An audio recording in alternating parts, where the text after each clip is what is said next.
Here's a quick whiz through of Search Console and how I like to use it. If you've got it set up on your website, it's a very useful tool because Google still rules the roost in my opinion. So starting on the top left, you can choose which website you want to look at. So I'm going to choose Visit Shaftesbury, and you get all these options. The overview gives you how many clicks you're getting, recommendations, how many pages have been indexed, and what the experience is like in terms of how fast is your website, are there any errors. So just the important things you want to know. Performance. This is where you can see all your ranking data, and you can select from 28 days, 7 days, last 24 hours to 3 months. You can also select this and compare, compare 28 days to the previous period. So you can see we've got 30 more clicks than we had before and 2,500 more impressions. Now quite an important one here is average position, which isn't necessarily turned on, but that's the orange line along here. And when you scroll down to here, you can see how many clicks. So the ship in Shaftesbury got 7 clicks compared with 1 click on the previous 28 days. Click difference is 6, way more impressions. And the positional, actually the position hasn't moved, but you can scroll down through here and find out some of your winners. So this one here, 6.8, is now 4.4, and that is the ship Shaftesbury. So there's a pub benefiting from our listing.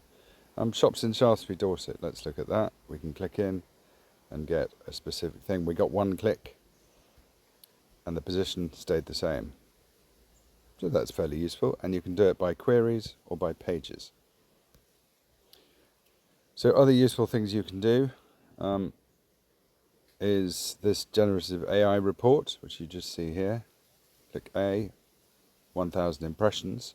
So this is what's going on in AI overviews in Google. So it's a good traffic estimator of how many times your pages are appearing, or your results are appearing in AI overviews and AI mode in Google. So you can see About Shaftesbury gets 745 impressions. It doesn't do clicks or anything like that, but it's still fairly useful, gives you a guide. One of the other useful things you can do in Search Console on any search result is click down here and get hundreds of results instead of just 10. Now that's not going to work there because I'm in generative AI, but if let's go back here, and if I change it by 100, you can see lots more. And I kind of like to think I can feel by the graph how well we're doing, so we might want to investigate what that particular day, why we got so many more clicks.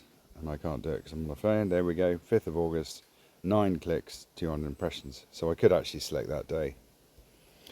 Other useful things, you can add a filter. So if you want to know how well you're doing for a specific term, you can put that in, and it'll only give you any clicks related to the words Shaftesbury.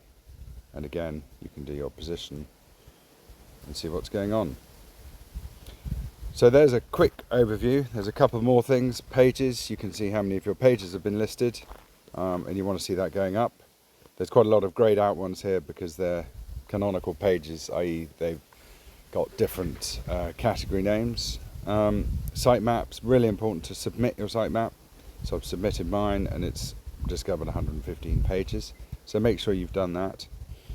Core Web Vitals is speed and things like that. So it's only done 8 URLs, but they're all good on a mobile and good on a desktop, which is fantastic. Breadcrumbs, have you got breadcrumbs on your site? Yeah, really easy way of navigating around your site. And I find this bit here on the left a really important guide to what Google wants. You can also see top link pages. Now there's no information there, but internal links, these are the most linked to pages. So submitting your business is our most popular one. And there's a few other things like video, which isn't showing here, but events, that's a new one. And it hasn't found any valid events. So I'm going to go and do some work on the schema markup on the events pages, so that Google should start registering the events. Now I hope that's useful. If you want to know any more, just let me know and I can help you set it up on your site and also show you how to use it. So just last thing, notifications top right, you get notifications saying why your site isn't being ranked, how well you're doing. You get these congratulations things telling you your best performing pages and stuff like that through your achievements. And these are quite fun to look at and should be a steady climb as you build the site. So if you want to know any more, send me an email, jim@okapiandco.co.uk, or connect with me on LinkedIn.